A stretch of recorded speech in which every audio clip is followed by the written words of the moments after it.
নমস্কার বন্ধুরা, শুভ সকাল। আজকে রবিবার আর সকাল সকাল ঘুম থেকে উঠে কাজে লেগে পড়েছি।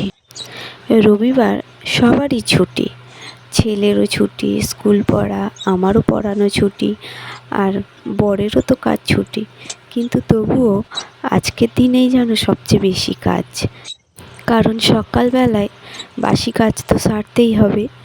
আর তারপরে এক বোঁচকা নিয়ে বসতে হবে জামা কাপড় কাচতে, কারণ সারা সপ্তাহের জমানো নোংরা জামা কাপড় ওই সপ্তাহের শেষে যখন বাড়িতে আসে তখনই ওই সব একসাথে নিয়ে আসে, আর সেগুলি আমাকে বসে বসে প্রায় ঘন্টাখানেক ধরে কাচতে হয়। তো তাই এখন আমি সকালের বাসি কাজ সেরে জামা কাপড়গুলো কেচে এখন আমি ছাদে শুকনো দিতে এসেছিলাম, কারণ আজকের মেঘলা করে আছে আর হালকা ঝিরিঝিরি বৃষ্টি হচ্ছে, তো নিচে দিলে শুকনো হবে না। তাই ওপরে ভাবলাম ছাদেতে একটু হাওয়াতে যদি শুকনো হয়, কারণ পরের দিন আবার হাজব্যান্ড ওই জামা প্যান্টগুলো নিয়ে আবার কাজে চলে যাবে, তো একটু তাড়াতাড়ি না শুকোলে ভিজে অবস্থায় তো নিয়ে যেতে পারবে না। তাই ওপরে ছাদেতে দিতে এলাম। আর তারপরে স্নান টান সেরে ঠাকুর পুজোও দিয়ে দিলাম। আর ঠাকুর পুজো দেওয়া হয়ে যেতে আমি এখন পরোটা আর সুজি একটু আগের দিনের বেশি ছিল, তো সেটা এখন একটু খেয়ে নিলাম। ভালোই ছিল, দেখলাম যে খারাপ হয়নি, তাই ভাবলাম খেয়ে নিই।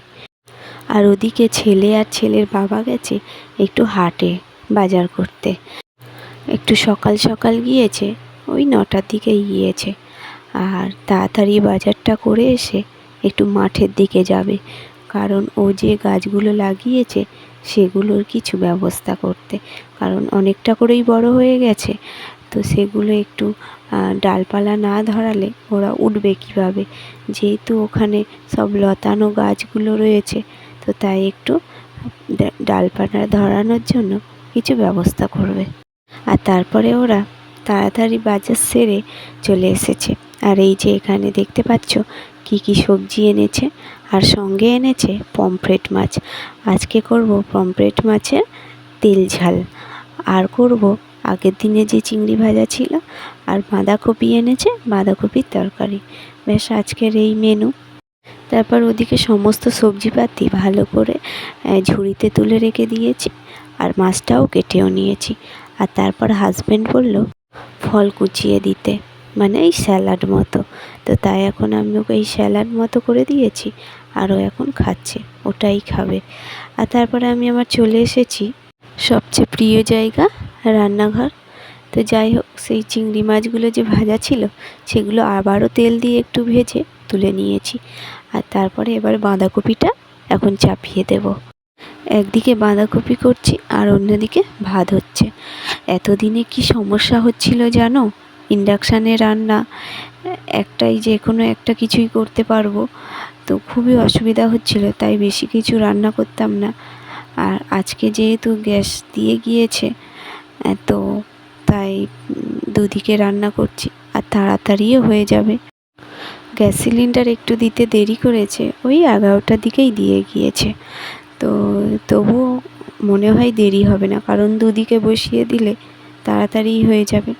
আর তারপর ওদিকে ভাত আর বাঁধাকপির তরকারিটা চাপিয়ে দিয়ে একটু মাঠের দিকে এলাম। দেখছি দুবা বেটা এই যে কাজ করছে, ওর বাবা তো কাজ করছে, মাটিগুলো একটু উস্কে দিচ্ছে, আর ছেলে ও আর কি করবে, ওই যে কাটারি নিয়ে মানে বদমাইশি যেটা বলে সেই করছে।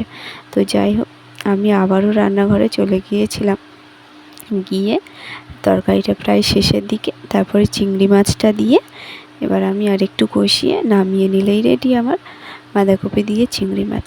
আর এরপরে আমি পমফ্রেট মাছের ঝালটা করে নেব।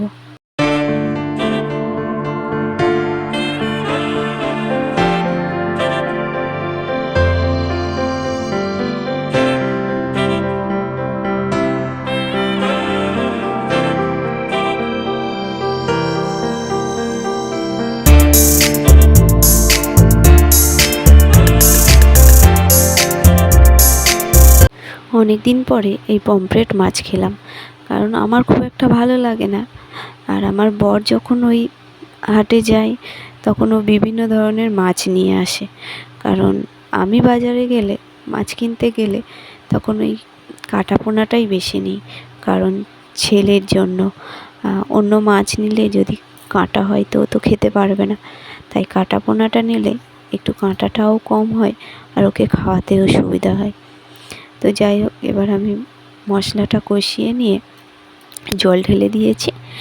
দিলে এটা বেশিক্ষণের রান্না নয়, যেহেতু আলু দেব না, শুধু মশলার গ্রেভি করে মাছটা দিয়ে দেবো। দিয়ে একটু ফুটিয়ে নিলেই ধনেপাতা দিয়ে নামিয়ে নিলেই রেডি আমাদের পমফ্রেট মাছের ঝাল। অতি সহজ পদ্ধতিতে এটা কিন্তু বানালাম।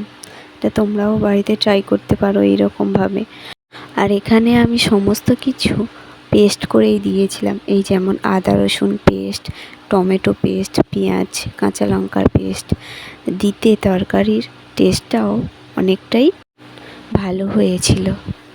তো যাই হোক, এখন আমার সমস্ত রান্নাবান্না কমপ্লিট হয়ে গেল। এবার আমি পুকুর ঘাটে চলে এসেছি এই যে বাসনপত্র ধুতে। আর কত বাসন পড়েছে দেখছো।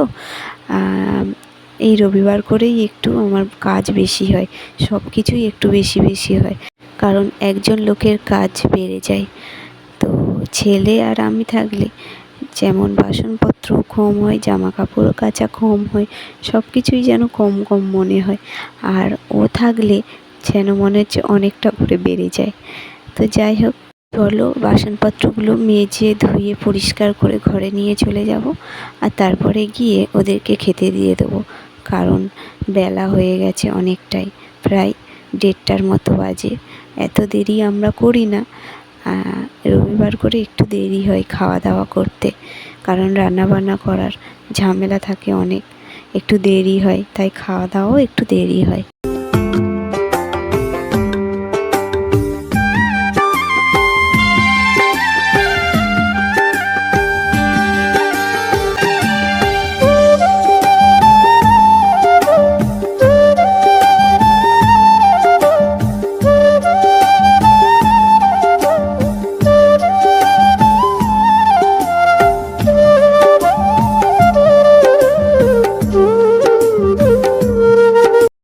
এবার আমি বাচ্চাগুলোকে আর আমার হাজব্যান্ডকে আগে খেতে দিয়ে দেব, আর তারপরে আমি গুছিয়ে নিয়ে খেতে বসবো।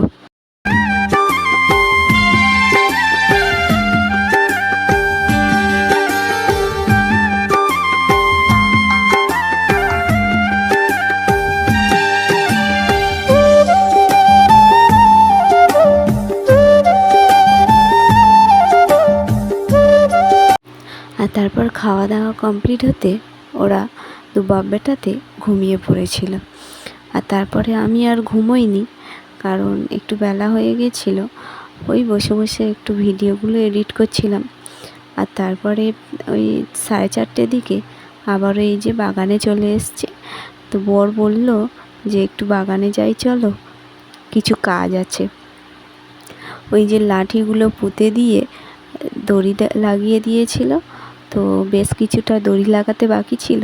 তো বললো চলো দুজনে মিলে একটু তাড়াতাড়ি করে দড়িগুলো লাগিয়ে দিয়ে আসি, নাহলে তাড়াতাড়ি সন্ধে হয়ে যাবে, মেঘলা ওয়েদার। তো আমি বললাম ঠিক আছে তাহলে চলো, বলেই এসছি বাগানের দিকে। আর সাথে সাথে ছেলে দুটোও এসছে। আর তারপরে সন্ধ্যাবেলা বাড়ি ফিরে ঠাকুরকে সন্ধে দেখানো হয়ে গেছে। আর তারপর হঠাৎ করেই প্ল্যান হলো যে আজকে সন্ধ্যাবেলা বিরিয়ানি খাবে। তো তাই হাজব্যান্ড বাজারে গিয়ে সমস্ত বিরিয়ানির মশলা বাজার করে নিয়ে আসলো। আর তারপরে ও নিজেই আজকে বললো যে আমি নিজেই বিরিয়ানি করে তোমাদের খাওয়াবো। তা আমি ভাবলাম ঠিক আছে চলো, আজকের দিনটা তো রেস্ট পাওয়া যাবে। তো যাই হোক, এই যে এখন আমাদের বিরিয়ানি হয়ে গেছে, আর এখন আমরা সবাই মিলে খেয়ে নেব। তো ভিডিওটা কেমন লাগলো অবশ্যই লাইক কমেন্ট সাবস্ক্রাইব করে দেবে। আর দেখা হবে খুব শীঘ্রই পরবর্তী ব্লগে। ততক্ষণে সবাই ভালো ও সুস্থ থেকো, আর সবার সুস্থতা কামনা করি। আজ এই পর্যন্তই।